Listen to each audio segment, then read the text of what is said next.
Ingon pa sa atong mga higala nga mga dili Katoliko, kita dong mga Katoliko wala daw tay connection sa mga apostol or sa panahon sa mga apostoles tungod kay ang ato daw mga pagtulunan wala daw sa Biblia.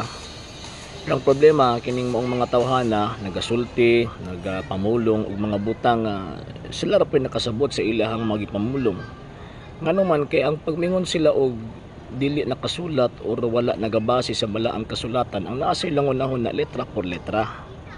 Unya kanang pagtulunan nga letra por letra dapat mabasa sa mga nakasulat sa balaang kasulatan, wala man po nagitudlo sa mga apostol. Unya at the same time, wala po sa gitudlo sa tuang Ginoong Jesucristo nga kung manudlo o mga pagtulunan o doktrina, dapat mabasa sa Biblia letra por letra. Wala man na sa Biblia. Maupaw ka na lang or tawag anang mahurot na lang ang ato ang buhok o binasa ng Biblia from cover to cover. Di ka makabasa nga ang mga apostol na nudlo na kung dili mabasa sa Biblia, dili tuuhan. So, ang gitudlo sa Santa Iglesia Katolika Apostolika Romana, katong giingon ni Kristo nga tudloi sila sa tanan nga akong gisugo ninyo. Nya dili man ang tanan nakasulat, pero it does not mean nga di na ta motuo sa nakasulat. Kay ang pagtulunan sa Iglesia Katolika Apostolika Romana dapat motuo ta sa nakasulat. Kung siya nakasulat, motuo ta. Magbitaw pag ang simbahang Katolika manudlo, nagabase siya sa nakasulat katong esensya sa kahulugan sa gitawag og nakasulat.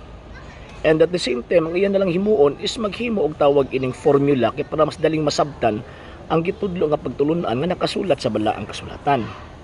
And the number 2, nagatuo kita nga naay gitawag og pulong sa Dios nga wala nasulat.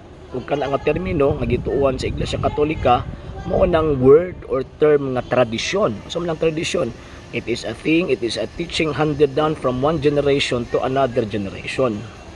So buot ipasabot, makita nato nga ang simbahang Katolika ba sa manudlo nagabase sa pulong sa Dios nga nasulat ug wala masulat. Kana nasulat naa sa Biblia ug kanang wala masulat mo nang tradisyon sa pagtuo. So kung naay mga termino nga ato ang makaplagan nga pagtulungan sa Iglesia Katolika nga feel nato nga wala nakasulat sa balang kasulatan ug di nato makita sa balang kasulatan ka nga nagabase na sa tradisyon sa pagtuo. Ngano man kay ang tinuod nga iglesia na ano gikita og tradisyon, dili pwede nga mawagtang ng tradisyon sa pagtuo sa tinuod nga iglesyang gitukod ni Ginoong Jesucristo kay mismo ang balang kasulatan nag-ingon 2 Thessalonians chapter 2 verse 15 ang giingon sa balang kasulatan nga huptin ninyo ang mga tradisyon nga among gitudlo kaninyo pinaagi sa pagtudlo og gitawag og sulat, pinaagi sa binaba or sa gitawag og sinulat.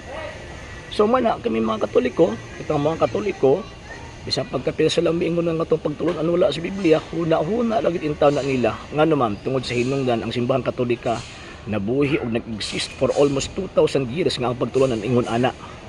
Unya gikan sa 1st, 2nd ug 3rd century na ang Iglesia Katolika og ang mga pagtuo agihuptan niini nihatag lang ang simbahang Katolika ang hierarkiya og formula kay para mas madali natong masabtan ang atong pagtuo nga kini gikan kang Kristo o gikan mismo sa mga apostol.